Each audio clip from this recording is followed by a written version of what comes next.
네, 저는 필그림 선교교회 배창훈 목사입니다. 여러분 저 아십니까? 예, 모르실 줄 알았습니다. 예, 제가 왜 왔을까요? 이유는 삼남전도의 헌신예배 말씀 전하러 왔습니다. 맞죠? 당연한 건데 그런데 제가 하나님께서 우리 목사님을 통해서 저보고 이렇게 오라고 하더라고요. 그래서 오게 되었습니다. 그래서 제가 이렇게 오게 된 것을 통해서 제가 필그림 선교교회로 제가 담임 목사 된 지 80일 됐습니다. 작년 12월 3일 날 부임을 하게 되었습니다. 그래서 그때 예배 인도할 때 넥타이를 오늘 새로 메고 왔습니다. 요 넥타이입니다. 요거 80일 전에 이 이야기를 하는 이유는 여러분 이 부평교회는 복이 있는 교회입니다. 왜냐하면 오랫동안 저희 필그림 선교교회가 또 교회 목회자, 교회 여러 가지 일들 때문에 이렇게 목자를 정하지 못하고 있는 그런 관계 가운데서 목사님이 당회장이 되시고 나서 제가 왔습니다.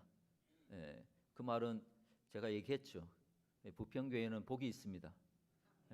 목사님이 복이 계신 분인 것 같아요. 그래서 제가 이렇게 오게 됐고, 여러분이 부평교회가 2024년에도 하나님의 복을 마음껏 누리는 교회가 되기를 축복합니다.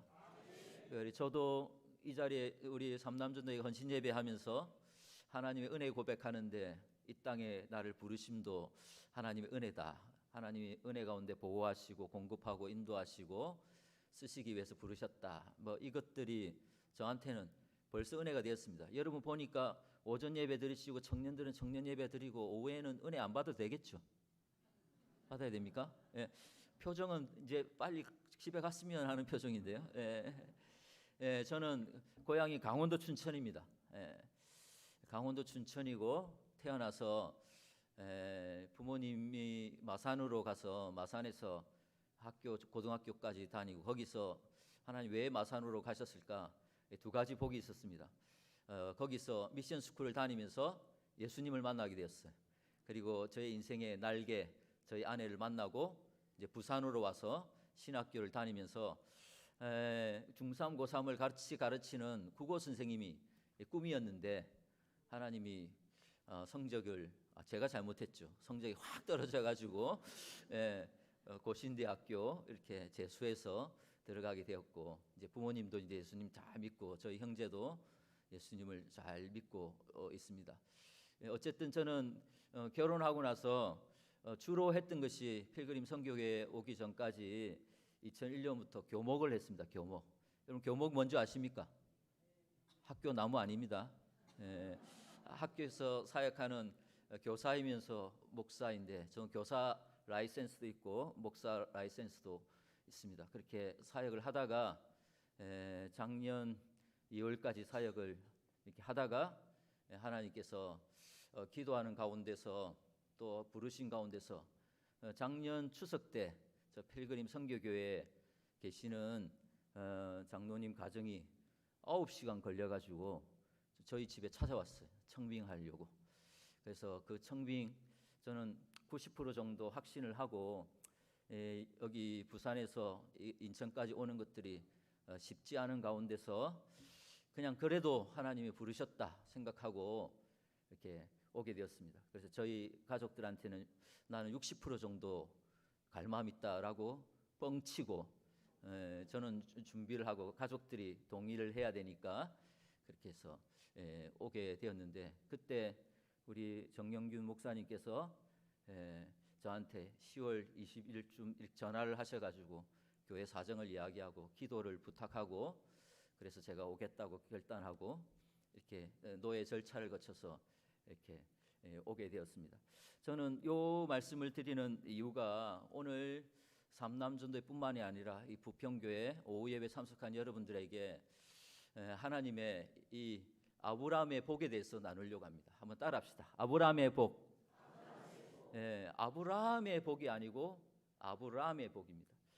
이 아브라함이 갈대아 우르에서 있었는데 우상 숭배하고 자기의 평생 뼈를 묻고 자기 본토 친척 아버지 집에서 영원히 살 줄 알았는데 하나님의 말씀을 듣고 떠나게 됩니다. 그래서 결국에는 이 아브라함이 뭐가 되는 겁니까? 아브라함이 되는 거죠. 그래서 창세기 12장에 나타난 아브라함은, 복을 받았던 아브라함은 아브람이라는 거죠. 우두머리, 집안의 아비, 한 가정에 둘째 아들이었는데도 불구하고 우두머리가 되는 그 한 집안에 그냥 그 어른으로 살아갈 수 있었는데 하나님께서 그를 부르셔서 아브라함, 열국의 아버지, 여러 민족의 아버지로 부르셨다는 겁니다. 조금 전에도 우리 대표 기도자 집사님이 그렇게 기도한 것처럼 이 삼남전도회가 삶의 무게가 너무 많죠. 아비로 살아가고 또 자식으로 살아가고 교회에 허리 같은 존재로 살아가고 또 뭐 이렇게 하고 있는데, 저는 왠지 오늘 여러분들에게 이 하나님의 복에 대해서 말씀을 전하려고 합니다. 이 하나님의 복은 아브라함을 아브라함으로 바꾸시는 하나님의 전능하시고 그 사랑, 하나님의 열심이 2024년 안에 특별히 삼남전도 안에 임하기를 소원합니다.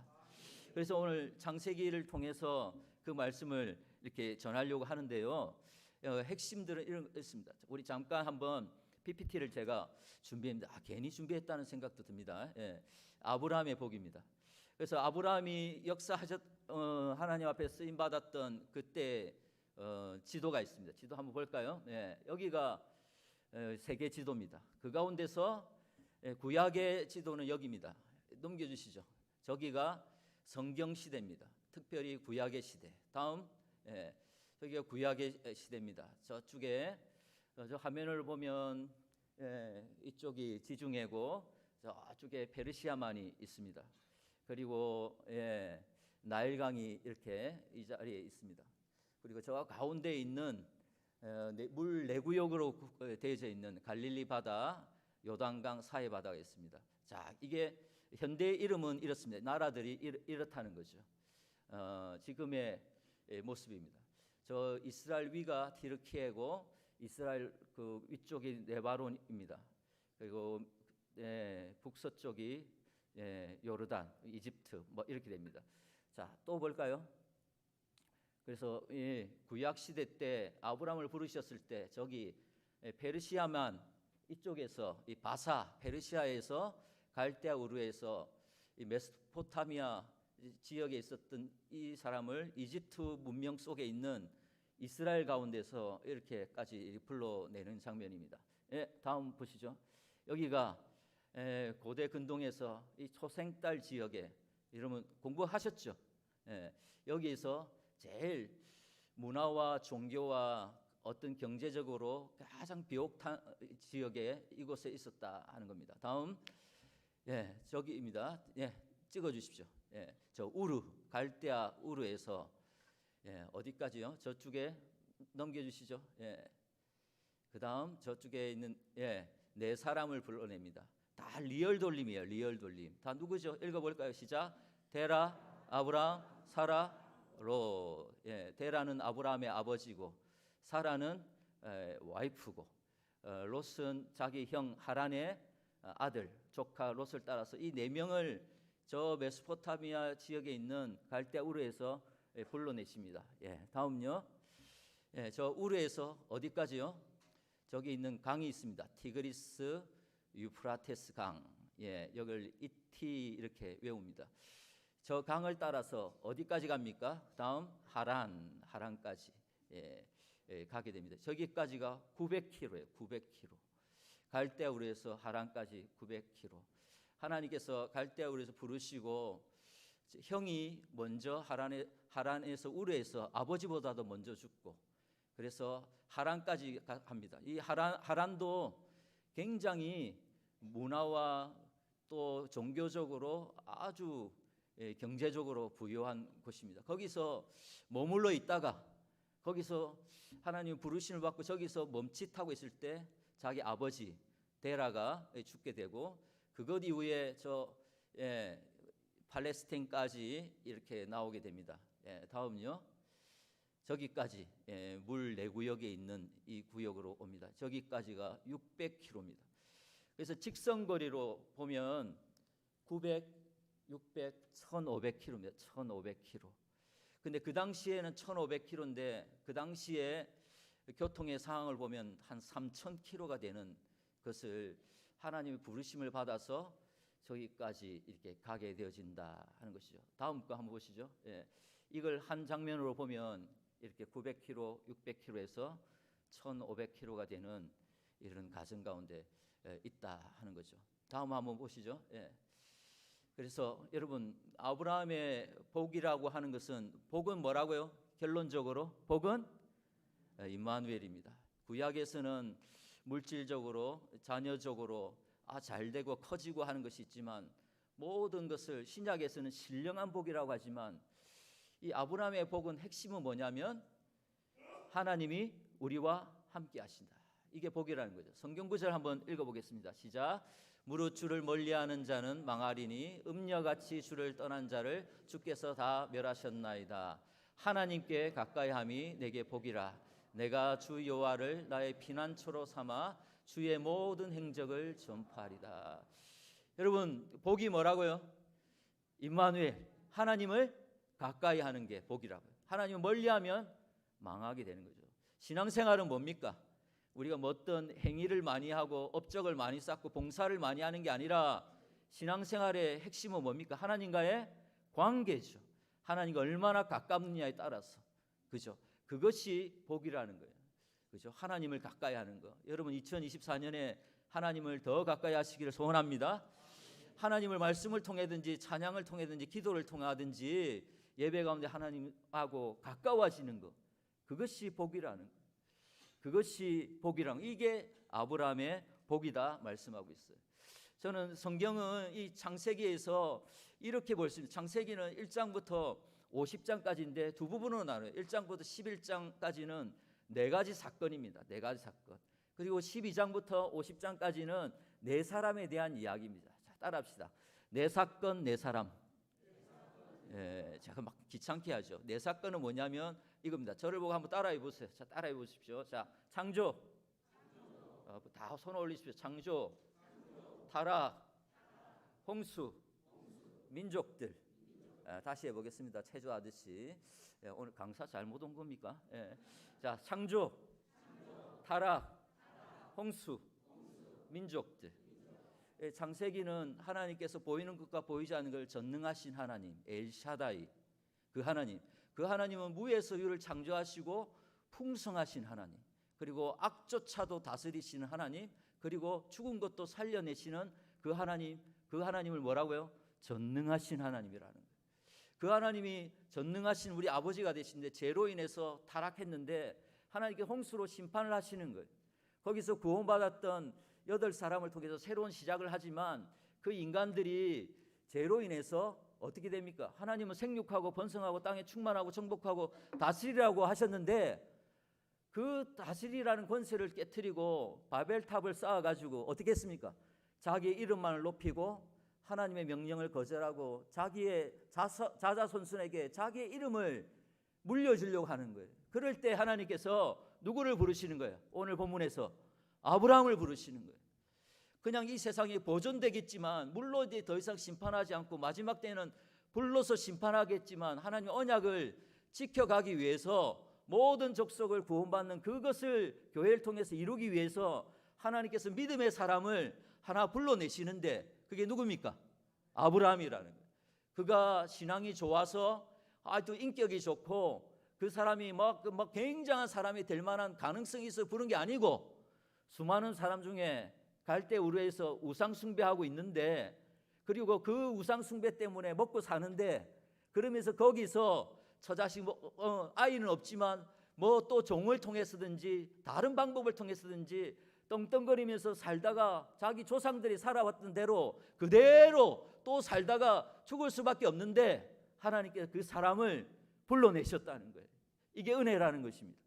불러내가지고 그 사람을 아무 자식도 낳을 수 없는 75세의 할아버지 할머니 그 사람을 불러내가지고 하나님께서는 믿음의 조상을 삼으신다는 것입니다. 여러분, 이 아브라함을 지구상에 있는 얼마나 믿음의 조상을 삼을까요? 이 정도입니다. 얼마나 될까요? 30억이. 기독교도 아브라함을, 가톨릭도, 이슬람교도, 다른 우상하는 종교들도 모든 사람 아브라함을 믿음의 조상으로 삼는 거예요. 그런데 이 하나님의 은혜 가운데서 이 아브라함을 불러내셨다는 거예요. 그것을 제가 나누려고 하는 겁니다. 저도 이렇게 마찬가지였어요. 어떤 것이냐면 오늘 4가지 복에 대해서 나누려고 합니다. 첫째는 이것입니다. 자, 따라합시다. 들림이 복입니다. 들림이 뭘까요? 들어올린다 이거 아니고 뭐죠? 제가 강원도 춘천에서 태어났다고 하는데 사투리가 충만하죠. 뭡니까? 들림이, 하나님의 말씀이 들림이 복인 줄 믿습니다. 여러분, 아브라함에게 하나님의 말씀이 들렸다는 거예요. 아브라함아, 이르시되 너는 너의 고향과 친척 아비 집을 떠나서 내가 지시할 땅으로 가라. 내가 너로 큰 문족을 이고 내게 복을 주어 창대케 하리라. 그래서 4절에 이에 아브라함이 여호와의 말씀을 따라갔고. 여러분, 삼남전도에 이 오후 예배 드리시는 여러분들, 2024년에 하나님의 말씀이 들리는 복이 있기를 소원합니다. 여러분, 들림이 복이라는 거예요. 사람들의 이야기가 아니라 경영학, 처세술, 이 2024년에 높아지는 것들이 너무 많은 이 속에서 내가 진짜 많은 삶의 무게를 이겨낼 수 있는 거. 나는 겨우 그냥 남편으로, 아버지로, 아들로, 교회의 직분자로 살아갈 수 있는데 하나님의 말씀이 들리면 복이 되어서 아브라함으로 끝나지 않고 아브라함이 될 줄 믿습니다. 여러분, 그것이 첫 출발이 뭐냐면 하나님의 말씀이 들렸다는 거예요. 이 들리면요, 이 들린다는 것은 이 광야 그리고 말씀, 실제 사건이 되는 게 동의어예요. 광야 가운데서 하나님 말씀이 내게 들렸다. 그러면 하나님 내게 말씀하셨다. 그러면 3년, 5년, 10년 뒤에 바로 그것이 실제 상황이 된다는 것입니다. 그 하나님의 약속하신 말씀을 붙잡는 것, 그게 복이라는 거예요. 아브라함에게 이 말씀이 들려졌고 이 말씀을 그가 받았다는 겁니다. 여러분, 말씀이 여러분 예배 시간에 개인적으로 어떤 이 세상 천지 창조된 세상, 이 하나님의 역사 가운데서, 그리고 이 성경을 펼칠 때, 그리고 나의 문제를 하나님 앞에, 은혜의 보좌 앞에 나가서 아랠 때 여러분 하나님의 음성을 들으시길 바랍니다. 하나님의 음성을 듣고자 기도하면 주님께서 응답하신다는 거예요. 하나님의 말씀이 들려진다는 것, 하나님의 이 약속을 붙잡는 것, 이거는 우리 모두에게 복이 되는 것입니다. 아브라함이 그 말씀이 들렸어요. 저도 저의 이야기를 이렇게 했잖아요.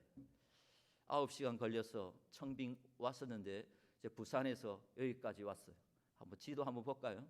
저희 집에서 이렇게 찍었어요.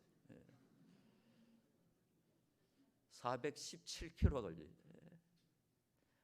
근데 그때 처음에 왔을 때 10월 8일 날 설교하러 처음 왔었는데 그때는 새벽 5시 45분에 출발해가지고 10시 10분 전에 도착했어요. 저희 아내하고 같이.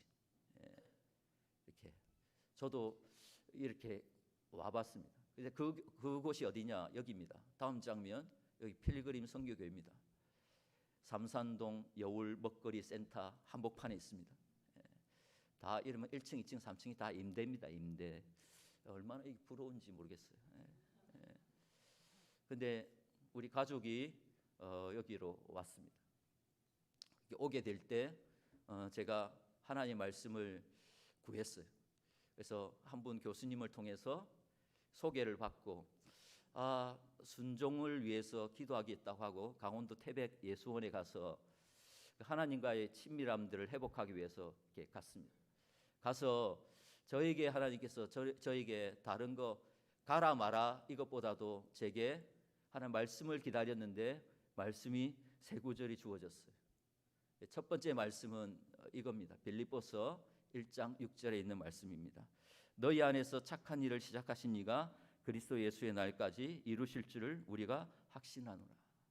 하나님께서 저희 마음 가운데 내가 시작하겠다. 그리고 네가 아니라 그리스도의 날까지 내가 이루겠다. 뭔가 새로운 시작을 하시겠구나 하는 거였습니다. PPT 나옵니다. 어떤 걸까요? 제가 보니까 또 어떤 말씀이 주어졌냐면 마태복음 9장에 있는 말씀이에요. 9장 35절 38절에 있는데 가운데 36절에 보니까 무리를 보시고 불쌍히 여기시니 이는 그들이 목자 없는 양과 같이 고생하며 기진하니라. 목자 없는 양같이 유리하고 방황하는 그것, 그래서 목양에 대한 시작을 주셨어요. 쌍이 없다, 뭔가 없다. 날개가 2개 있어야 되는데 하나밖에 없다. 불쌍하다, 쌍이 없는 모습. 목자가 없어서 양은 있는데 목자가 없어요. 그래서 목양에 대한 말씀을 주셨습니다. 그리고 오늘 본문에 있는 이 말씀을 주셨어요. 아브라함, 창세기 12장 1절부터 9절에 있는 아브라함에게 이르시되 너는 고향과 친척과 아버지 집을 떠나 내가 내게 보여줄 땅으로 가라. 이 말씀을 주셨어요. 여러분, 이 말씀은 많이 여러분의 인생을 움직였던 말씀 맞죠? 그런 분들 고개 한번 끄덕거려 보십시오. 그렇죠? 저도 인생에 2015년까지 교목 10년하고 또 교회 사상교회 가서 11개의 교육부서를 총괄하는 교육목사로 5년 교구 사역하다가 하나님께 그때도 모든 거 내려놓고 떠나라는 마음 주셔가지고 그 48세 되는 그 나이 때 그냥 이렇게 떠났던 있습니다. 돌아오면 길이 열릴 줄 알았는데 길도 하나도 안 열리고 한 8개월이 걸렸어요. 그래서 학교 문을 다시 여셔서 또 학교로 들어가게 하셨어요. 그러다가 중간에 청빙을 원하는 교회들이 있었는데 지금 코로나 시국에 제일 어려운 것이 학교 현장이기 때문에 그 아이들에게 교회는 뭐 목회자들이 많으니까 이 학교에서 10대들이 처음 만나는 크리스찬 어른들 그리고 크리스찬 목사로서의 그 모습을 잘 보이면서 그 아이들에게 복음을 전해야겠다. 그 사명을 4년 하고 나서 작년에 그만두고 이렇게 다시 이렇게 교회로 이제 교회가 더 어려워진 것 같아요. 교회가 다시 한번 복음이 왕성하게 일어나야 된다 하는 마음이 있습니다. 그래서 이것을 종합적으로 정리하니까 저에게 그 당시에 제게 주셨던 말씀이 이것입니다. 새로운 목양을 위해서 떠나라. 이제 새로운 그 시작, 이제 목양을 해야 된다. 그냥 설교 잘하고 찬양인도 잘하고 사역 잘해내는 사람이 아니라 한 영혼을 목양할 수 있는 사람. 그곳에 머물면서 목양하는 목자가 필요하다. 그것을 저에게 말씀해 주셨어요. 그 사진들이 있습니다. 제가 여기가 예수원에 있는 이렇게 기도하는 처소인데 거기에 가운데 보면 빌립보서 1장 6절이 있어요. 그래서 하나님 이 일을 시작하겠습니다. 뭔 일 모르겠지만 순종하겠습니다. 그 다음 볼까요? 양의 모습이었어요. 양이 목자 없이 하여튼 이렇게 영양도 없고 있는 이 모습을 저에게 주셨고 그 다음 목자가 필요하다는 것. 그 다음 그래서 하나님은 여러분 하나님 말씀을 들으면 살아나게 될 것입니다. 하나님 말씀을 들으면 살아나는 거예요. 두 번째가 뭐냐면 이것입니다. 자, 따라합시다. 떠남이 복입니다. 이제 다 얘기했습니다. 저는 오늘 여러분에게 뭔가를 새로운 걸 집어넣으려고 한 게 아니라 여러분 안에 있는 것들을 정리시키고 끄집어내서 함께 기도하고 싶어요. 그러면 되겠죠. 떠남이 복입니다. 이 말은 뭡니까? 여기 장로님하고 목사님 교육자들이 표정이 안 좋고 그러면 여러분 부평교회 다 떠나라는 말입니까? 그게 아니라 떠남이라는 것은 뭐냐면 하나님을 전적으로 의지하라는 겁니다. 아멘.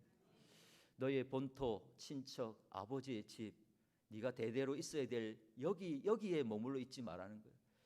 거기 있을지라도 누구만을 의지하라고요? 주만 의지하라. 이 광야 같은 세상에서 주님만 의지하라는 겁니다.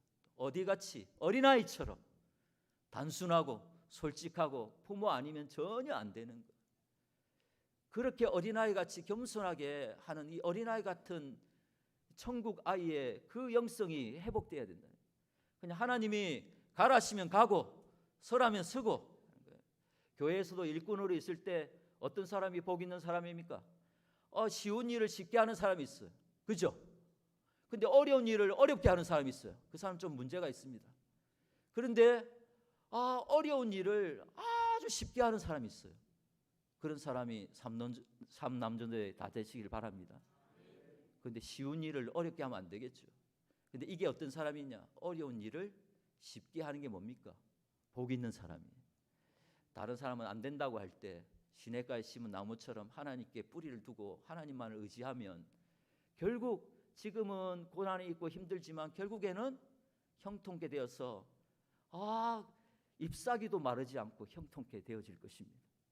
그것을 위해서 하나님 뭐하라고 하시는 겁니까? 떠나라는 거예요. 떠나고 하나님을 전적으로 의지하라, 이 말씀을 주셨다는 거예요. 만약에 안 떠났으면 어떻게 될까요? 안 떠났으면 그냥 그렇게 살았겠죠.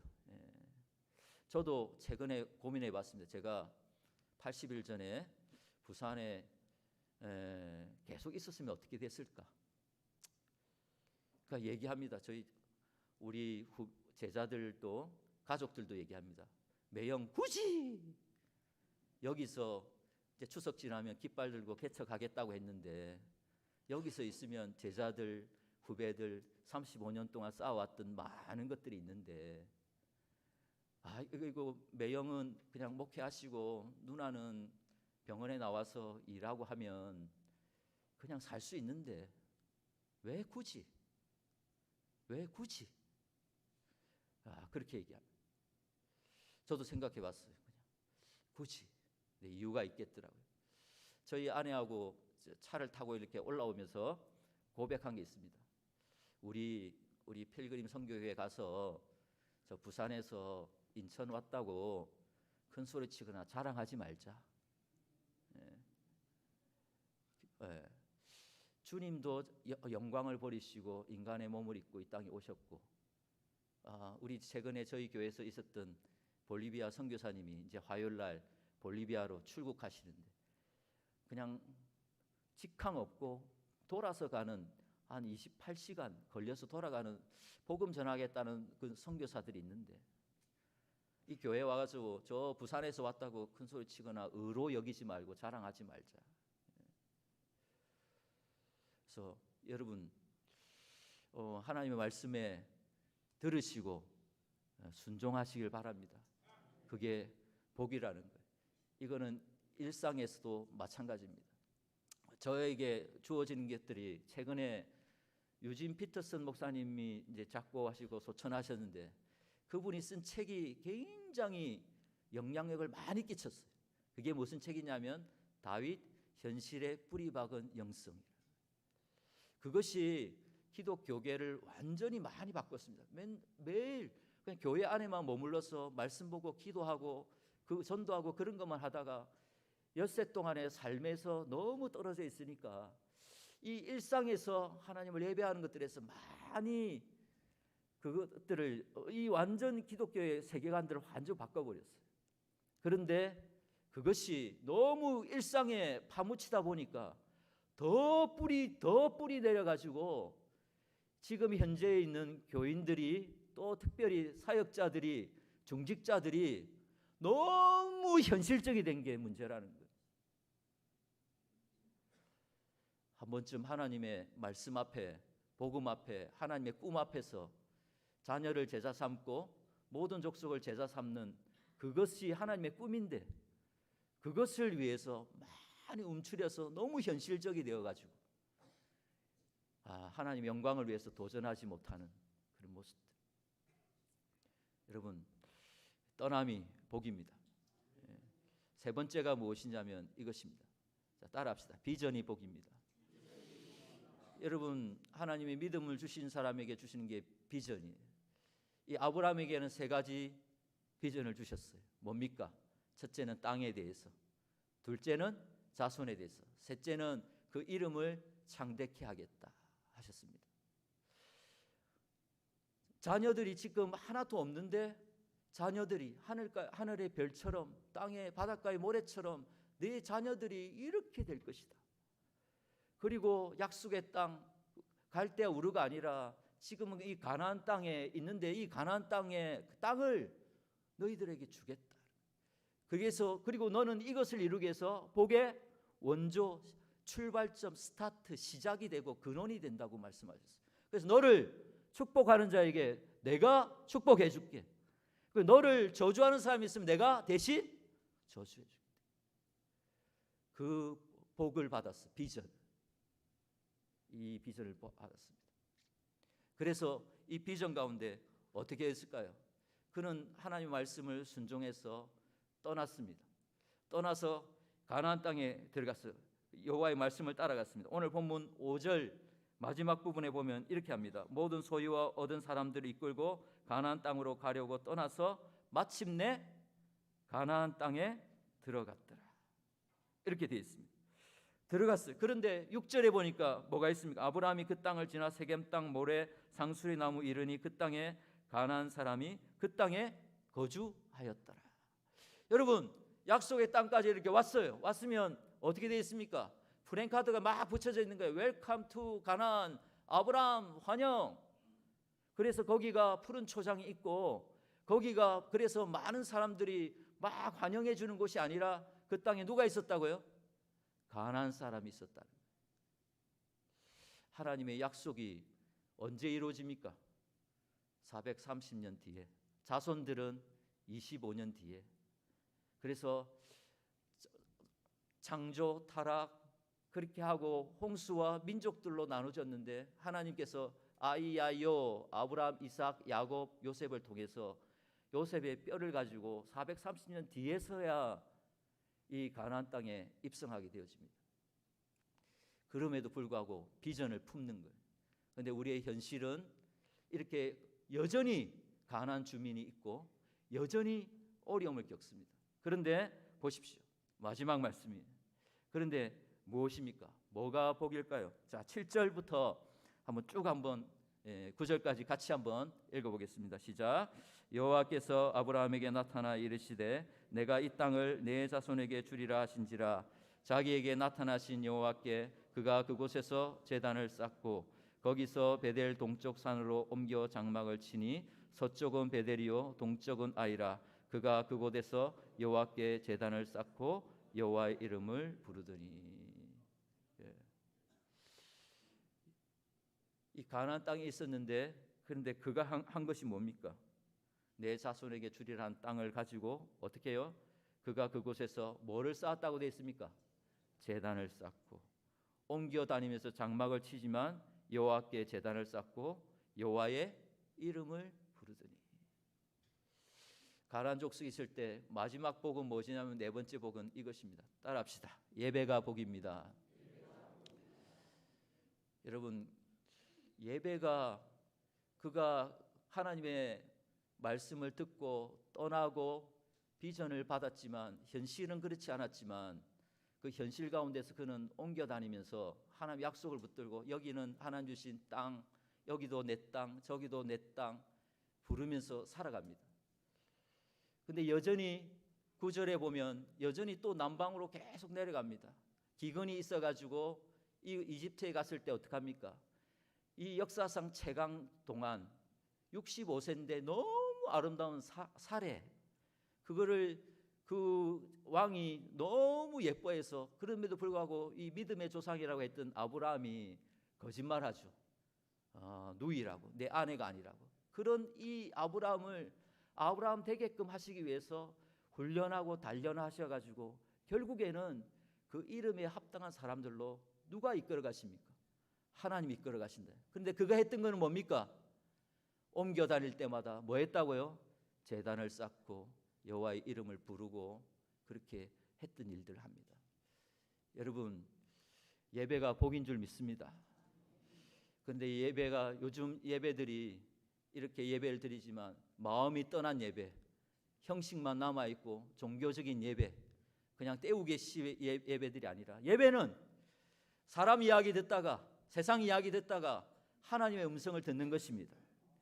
그리고 그 하나님 앞에 예배하면서 이 땅에서 어렵고 힘들고 괴로웠던 큰 문제들이, 내 눈앞에 있던 문제들이 예배하러 나오면 어떻게 됩니까? 찬양하고 말씀 들으면서 이 문제들이 어떻게 보일까요? 점점 없어져 가는 거예요. 그러면서 작은 문제가 내 눈앞에 오니까 이 문제가 어떻게 됩니까? 태산과 같이 커지는 거예요. 근데 태산과 같이 커져 있던 이 문제가 찬송하고 말씀 듣고 기도하면서 어떻게 됩니까? 문제가 뭐만큼 보일까요? 문제만큼만 보이는 거예요. 근데 세상 사람들의 이야기, 이 세상의 환경들 보면 그것이 너무 크고 나를 짓누르고 힘들게 할 것 같지만 예배의 자리에 와서 나의 초점을 바꾸는 겁니다. 사람과 세상을 향하다가 하나님께 초점을 바꾸는 것이 예배입니다. 사람의 이야기를 듣다가 사람의 이야기를 들으면 뭡니까? 맨날 비교하고 그러면서 우리에게 부정적이고 정죄하고 심판하는 이야기들이 너무 많이 있지만 하나님의 음성을 들으면서 재앙이 아니라 평안이고 장래의 소망을 주려는 그 생각을 듣고 하나님의 사랑의 계획을 듣고 다시 힘을 얻으면서 이 문제를 극복해낼 뿐만이 아니라 이 문제 가운데 예수 그리스도를 증거하는 것입니다. 여러분, 예배가 복입니다. 오늘 주께와 나와서 예배드림이 기쁨 되기를 소원합니다. 무엇과도 누구와도 바꿀 수 없는 예배드리는 기쁨, 이 하나님을 만나는 기쁨이죠. 하나님은 여러분 살아계십니다. 자기를 찾는 자들에게 상 주시는 분이십니다. 예배 드릴 때마다 이런 기대를 갖고 오십시오. 이 공예배, 주일예배 얼마나 복 주시고 안식 주시는, 세임 주시는 날입니까? 여기 와가지고 왜 피곤해서 돌아갑니까? 왜 그럴까요? 두 가지 때문이에요. 내가 그냥 뭐 하냐면 포카페이스, 나는 아무 문제가 없는 척하는 거예요. 옷으로 가리고 화장빨로 가리고 조명빨로 가려가지고 직분 앞에서 가려가지고 나는 아무 문제가 없는 것처럼 포커페이스로 그러면서 진짜 내 안에 정말 내가 감당할 수 없는 그런 문제들이 너무 많음에도 불구하고 하나님 앞에 나와서 그냥 자식 얘기하면 힘들고 남편 얘기, 아내 이야기, 현실 얘기하면 힘든데 그것만 이야기하고 돌아가면 아무런 답을 얻지 못하는 거예요. 근데 하나님 앞에 어린아이처럼 단순하게 솔직하게 하나님만 의지하면서 예배하는 자리로 나오면 하나님께서 자기를 찾는 자들에게 상 주시는 이심을 믿으시기 바랍니다. 이 아브라함이 마태복음 1장 1절에는 아브라함과 다윗의 자손 예수 그리스도의 계보라 돼 있어요. 저는 재작년에 품었던 것이 이겁니다. 하나님, 나를 통해서 아브라함이 아브라함 되어지고 그래서 예수 그리스도의 세계를 위해서 쓰임받을 수 있는 그런 사람으로 딱 새롭게 좀 일어났으면 좋겠습니다. 그래서 이 필그림 선교교회나 인천 땅으로 올 때 생존을 위해서라면 제가 부산에 있는 것이 훨씬 좋은데, 그래서 이 인천 땅에 이 여러분 가까운 10분밖에 안 되는 이 필그림 선교교회로 오게 되면서 생존이 문제가 아니고 생존 때문에 나를 부르신 것이 아니구나. 생존이라면 부산에 있으면 훨씬 좋은데, 근데 뭔지 모르지만 내가 해야 될 일이 있구나. 아브라함과 다윗의 자손 예수 그리스도의 그 계보를 이어갈 수 있는 그 일들을 저는 소망하는 것이, 저는 선교를 이 두 가지라 생각하거든요. 하나는 우리가 알고 있는 이 수평적인 공간 선교를 합니다. 지역 선교를 합니다. 또 하나의 선교는 제가 지금까지 해왔던 이 수직 선교예요. 다음 세대에게 복음을 물려주는 이 선교를 제가 그 교회에서 그것을 하려고 합니다. 그거를 하려고 하면 야고보서 1장 1절 2절에 있는 것처럼 어떤 것이 있을까요? 이 야고보 사도에게 주어진 흩어져 있는 이 지파들 속에서 있지만 2절에 보면 이렇게 말하고 있습니다. 2절 한번 같이 읽어보겠습니다. 2절, 2절 없나요? 2절, 이렇습니다. 내 형제들아, 너희가 여러 가지 시험을 당하거든 온전히 기쁘게 여기라. 뭐 마지막으로 따라합시다. 온전히 기쁘게 여기라. 여러 가지 시험이 있습니다. 여러 가지 시험. 그것이 겹쳐오기도 하고 아직 해결되지 않은 많은 문제가 있습니다. 신앙생활은 운전하는 것 같아요. 운전하는 것 같아요. 잘해야 됩니다. 근데 운전보다도 더 힘든 게 신앙생활인 것 같습니다. 기름이 떨어지면 차가 못 움직입니다. 근데 우리가 세상적으로 살면 세상적인 것으로는 하나님의 뜻을 이룰 수가 없습니다. 근데 염려할 문제가 많아져요. 염려할 문제가 많아지죠. 그런데 그 문제의 95%는 이루어지지 않은 일이고 안 해도 될 문제입니다. 염려가 일어날 때 어떻게 됩니까? 그것을 빨리 기도 제목으로 바꿔야 되죠. 그러면서 이 세상이 이 잠시뿐이고 껍데기밖에 없고 이 썩어질 이 세상의 끝이 끝이 있다는 것, 그리고 끝 이후에는 영원한 나라가 있다는 그 소망을 가지는 것입니다. 예수님께서는 이제 사순절 기간을 지나면서 고난받는 그 길을 가면서 특별히 베드로에게 주목하면서 베드로의 믿음이 떨어지지 않기를 위해서 내가 너를 위해 기도했다고 얘기합니다. 그 말은 뭐냐면, 다르게 얘기하면 기도하지 않으면 믿음이 식어진다는 거예요. 그래서 어떤 사람이 이렇게 얘기합니다. 요새 신앙이 엉망인 것 같습니다. 그 말의 90%는 뭐냐면 기도가 하나님 앞에 자연스럽게 안 됐다는 거예요. 여러분, 이 아브라함처럼 그리고 흩어져 있는 필그림처럼 살아갈 때 여러 가지 시험을 만나거든. 그것을 주님 앞에 기도 제목으로 바꾸시고 하나님 말씀을 들으시고 하나님을 의지하시고 아멘 할 때까지 할 겁니다.